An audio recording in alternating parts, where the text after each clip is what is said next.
Hello everyone, welcome to Civil's Ocean. So without wasting time, we will head towards the part 3 of the Indian Constitution which is fundamental rights. Part 1 और part 2 already हमने cover कर लिया है, ठीक है? तो हम part 3 के पढ़ने जा रहे हैं.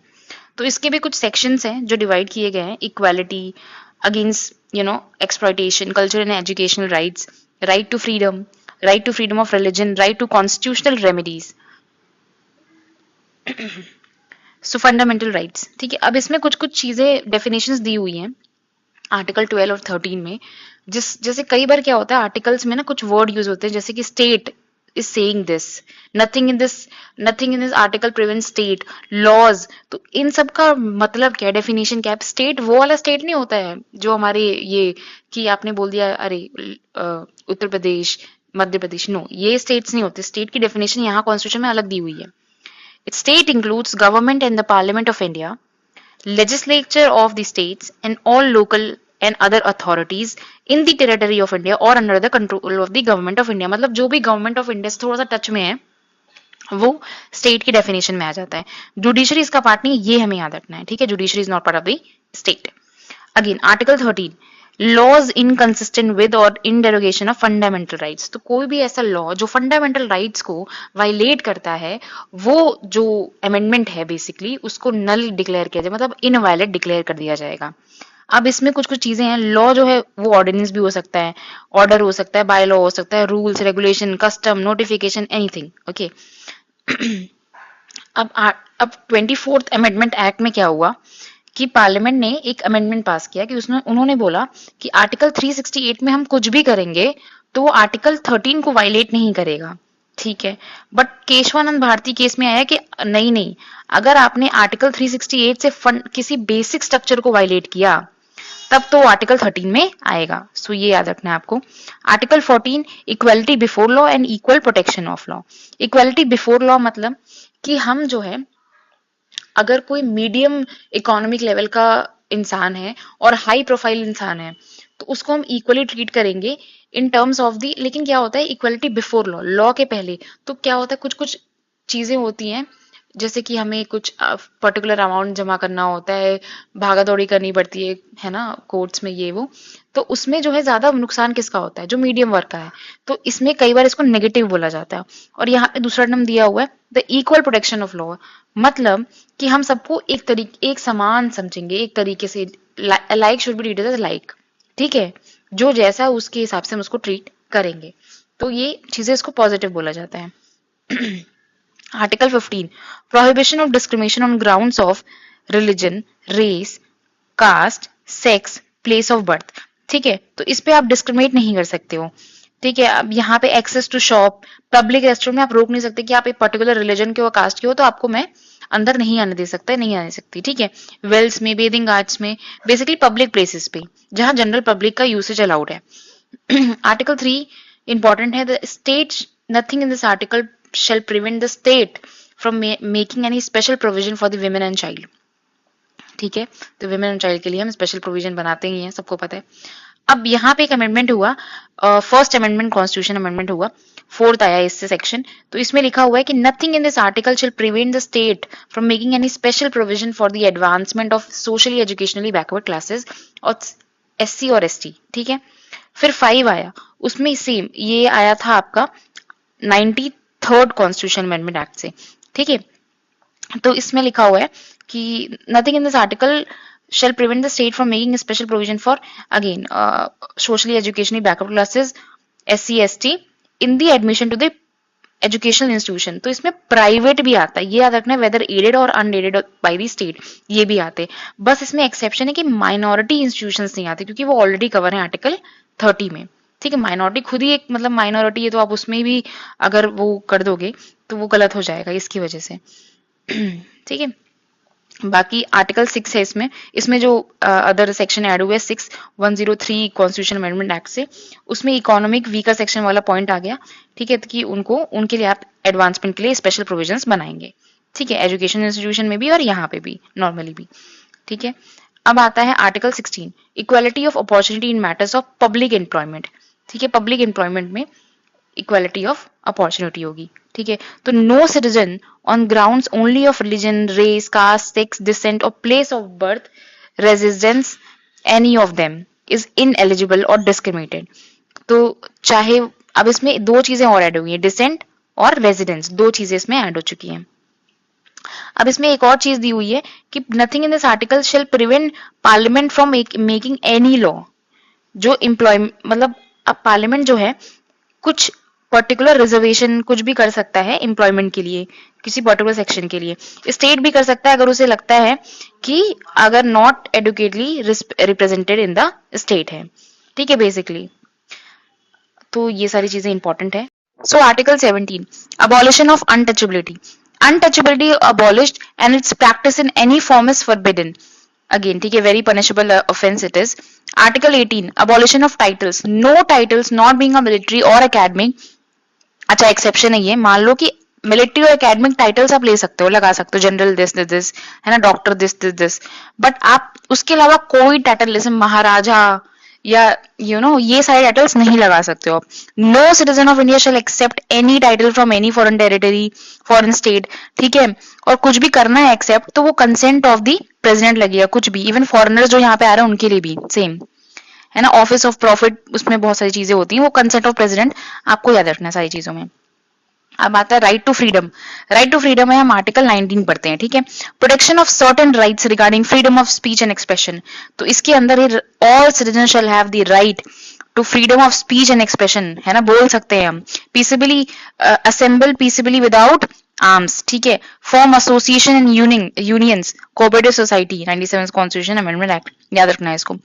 To move freely throughout the territory of India, very important article. फिर उसके बाद to reside and settle any part of the India, ठीक है। एफ जो है वो हट गया है, वो एबॉलिश हो गया है। तो जी है टू प्रैक्टिस एनी प्रोफेशन और टू कैरी एनी ऑक्यूपेशन और ट्रेड और बिजनेस, ठीक है। अब यहाँ पे देख लेते हैं अपन। अब यहाँ पे इसका सेक्शन 2 जो है वो इंपॉर्टेंट है, क्योंकि यहाँ पे बात हो रही है कुछ रीजनेबल रिस्ट्रिक्शंस की, ठीक है। ये रीजनेबल रिस्ट्रिक्शंस है, तो ये सारे रिस्ट्रिक्शंस आपको याद है, क्योंकि यूपीएससी में भी पूछ चुका है एक बार कि सोवरेनिटी इंटीग्रिटी ऑफ इंडिया अगर हार्म होती है तो, security of the state, friend relation with the foreign state, public order, morality, decency, contempt of the court, defamation, incitement to the offence, ठीक है। तो ये सारी चीजें हार्म होती है तो हम कर सकते हैं, है ना। रीजनेबल रिस्ट्रिक्शन वाली चीजें आपको याद रखनी पड़ेगी, बाकी इजी है ये, ठीक है। एक बार देख लेना इसको, सेम ही है, कुछ कुछ थोड़ी सी डिफरेंस है। अब article 20, protection in respect of conviction of an offence. तो no person shall be convicted of any offense except for the violation of law and force at the time of the commission.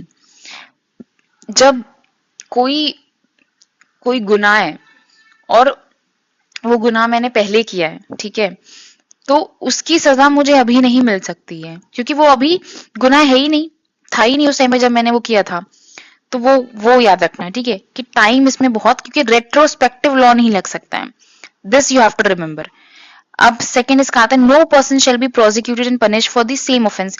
चोरी के लिए same 2 बार नहीं जुर्माना लगेगा ना, एक ही offence के लिए, तो वही है। No person accused of any offence shall be compelled to witness against himself, है ना, अपने आप को ही नहीं वो विटनेस कर सकता कि हाँ मैंने ऑफेंस किया है या नहीं किया है, ठीक है। Article 21, protection of life and personal liberty. No person shall be deprived of his or personal liberty, है ना, except according to procedure of law, procedure establish by law. अब अगेन इसका एक्सटेंशन हो गया था ड्यू प्रोसेस लॉ, तो वो देख लीजिएगा। सबसे ज्यादा अगर कोई अमेंडमेंट हुआ ना किसी आर्टिकल में तो आर्टिकल 21 है। Right to environment, right to everything basically. Article 21A, right to education, very important, 86 constitution amendment act से आया था। तो जो भी बच्चे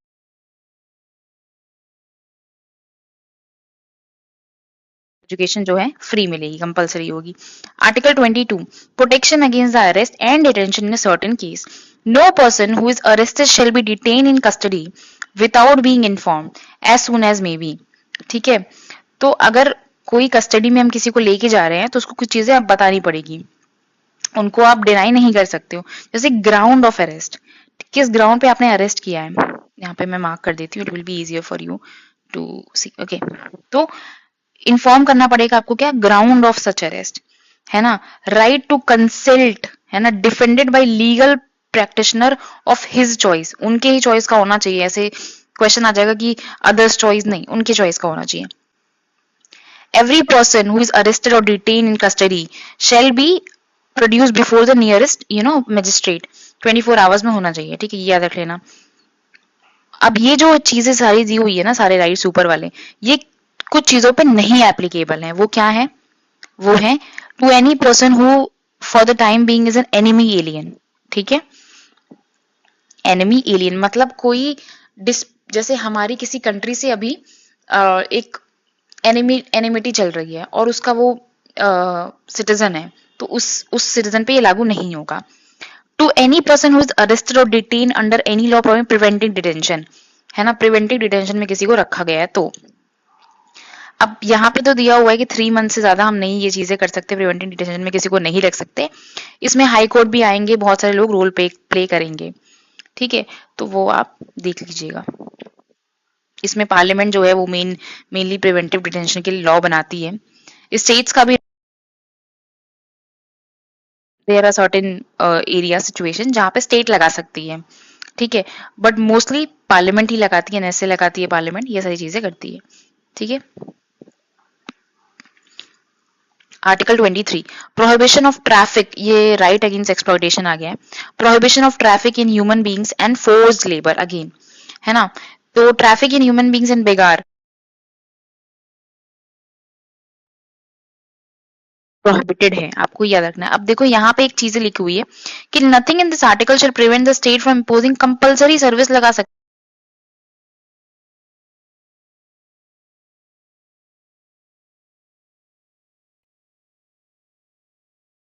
है कि आपको सर्विस करनी पड़ेगी किसी पर्टिकुलर उसमें, तो उस चीज पे स्टेट जो है डिस्क्रिमिनेट नहीं कर देगी रिलीजन, रेस, कास्ट, क्लास और एनी ऑफ।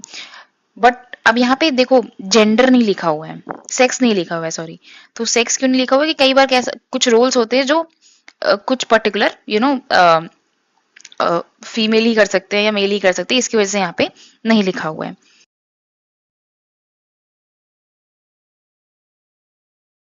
तो no child below the age of 14 year shall be employed, very important, ठीक है, फैक्ट्री में नहीं। तो ये है ना 14, ये वाला याद रखने का, 14 ईयर से कम वाले बच्चे नहीं एम्प्लॉयड हो पाएंगे। Article 25 right to freedom of religion again, freedom of conscience and free profession practice and propagation of religion. तो आप फ्री प्रोपिगेट कर रहे हो रिलीजन को, अपने कुछ भी आप कर सकते हो, है ना, अपने रिलीजन को। राइट टू रिलीजन बेसिकली यही है, ठीक है। तो ये सारी चीजें यहाँ पे देख लेना। अब article 26 freedom to manage religious affairs, ये टर्म बस यार 26 से रिलीजियस अफेयर्स यही इंपॉर्टेंट है, इससे ज्यादा कुछ इंपॉर्टेंट है नहीं इसमें। कि to establish and maintain institution for religious and charitable purpose own affairs. अच्छा ये यहाँ पे जो है ना, ये किसी पर्टिकुलर सिंगल पर्सन के लिए एप्लीकेबल है कि हाँ कोई सिंगल भी कर सकते हैं, इंडिविजुअल भी कर सकते हैं, मतलब और ग्रुप भी कर सकता है। आर्टिकल 25 फ्रीडम टू कॉन्शियंस, किसी भी चीज को आप अपना डिक्लेयर कर सकते हो, गॉड डिक्लेयर कर सकते हो बेसिकली। तो आर्टिकल 26 जो है ना, रिलीजियस अफेयर्स के लिए ग्रुप राइट्स है ना, तो ये याद रखना है, इंडिविजुअल के नहीं है।